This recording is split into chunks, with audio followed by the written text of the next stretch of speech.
ఇక్కడ మనం ఒక కడప జిల్లాలో బంతి రైతు దగ్గరికి వచ్చామండి.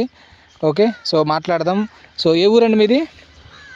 మాది ఓవులరెడ్డిపేట సార్. ఓవులరెడ్డిపేట. ఏ జిల్లా?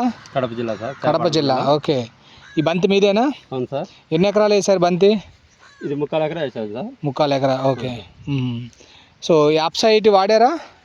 వాడాను సార్, చాలా సార్లు వాడాను. ఓకే, చూపించండి ఒకసారి. ఆప్సైట్ ఇదేనా? ఇదే సార్, ఇది ఆప్సైట్. Okay okay.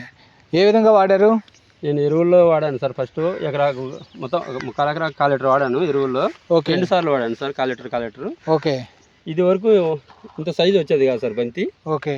ఇప్పుడు ఎక్సలెంట్ రిజల్ట్ వచ్చింది సార్. అన్ని మొత్తం చేను నిండా పూలు ఉండడం కానీ, ఓకే, అలాగే స్ప్రేగా సార్ పేను మొక్క పనిచేసింది. ఓకే. ఏ దోమ లేకుండా చాలా ఎక్సలెంట్గా ఉంది సార్ ఇప్పుడు.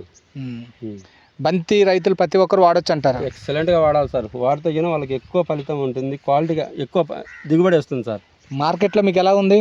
మార్కెట్లో మన పూలు, ఈ బంతి పూలు ఉన్నట్లు ఎవరి ఉండవు సార్, ఇంత క్వాలిటీగా ఉన్నట్టు. ఓకే, ఎక్సలెంట్గా ఉంటుంది సార్ మార్కెట్కు. ప్రతి ఒక్క రైతు కూడా బంతికి ఆప్సైట్ వాడచ్చు అంటారు? ప్రతి ఒక్క రైతు. బంతికైనా ఇంకేమైనా ఫ్లవర్స్కి మీరు వాడేవారా? బంతికి వాడాను, చామంతికి వాడాను, సంపంగికి వాడాను సార్. మూడు పంటలకు కంటిన్యూ వాడుతున్నాను సార్. అంటే ప్రతి ఒక్క రైతు వాడచ్చు? ఖచ్చితంగా వాడాలి సార్, వాడితే ఎక్సలెంట్గా ఉంటుంది. ఓకే, చూసారండి. సో రైతు మనకి ఆ ఫ్లవర్స్ ప్రతి దానికి కూడా ఇది వాడచ్చు అనేసి, ఓకే, డైరెక్ట్ రైతే చెప్తున్నారనమాట. ఓకే, చాలా అద్భుతంగా ఉంది తోట. ఓకే, ప్రతి ఒక్క రైతు వాడాలి. సో మంచిగా బెనిఫిట్ తీసుకోవాలి. సో ఆప్సైట్ అనమాట. Okay, right.